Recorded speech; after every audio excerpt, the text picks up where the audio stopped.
لاہور کی جہاں پر مسیحی برادری کرسمس پر پرجوش ہے، اسی والے سے بازاروں میں خریداری میں مصروف ہیں اور عورتیں بچے پھولوں کے گلدستے خریدنے میں مصروف دکھائی دے رہے ہیں۔ مزید بتا رہے ہیں ملک مشتاق اس رپورٹ میں۔ دنیا کی طرح پاکستان اور لاہور میں بھی 25 دسمبر کرسمس کی تیاریاں عروج پر ہیں۔ اسی حوالے سے مسیحی ملازمین کو 20 دسمبر تک تنخواہ دے دی گئی تھی۔ کرسمس کی تیاریوں کا آغاز وقت کے ساتھ مسیحی برادری کا جوش و خروش بھی بڑھتا جا رہا ہے۔ خصوصاً خواتین، بچوں اور جوانوں کا شاپنگ کے لیے بازاروں میں رش دید نظر ہے۔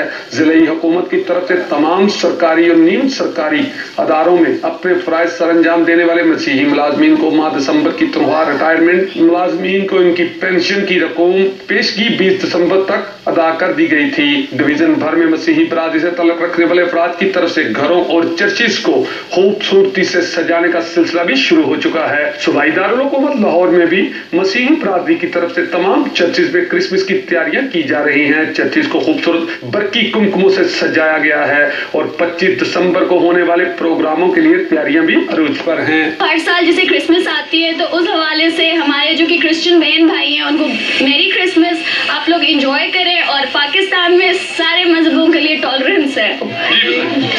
بھئی میری طرف سے تمام پاکستانیوں کو، تمام مسیحی بہن بھائیوں کو میری کرسمس۔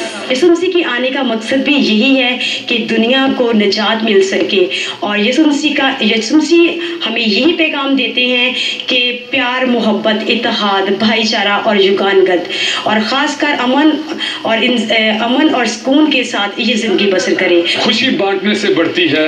ریاست میں رہنے والے تمام مذاہب کو ضروری ہے کہ افراتفری کے اس دور میں خوشی کا کوئی بھی تہوار ہو اسے مل جل کر بھرپور طریقے سے منانا چاہیے۔ کیمرہ مین طلحہ سلطان کے ساتھ ملک مشتاق، رائل نیوز، لاہور۔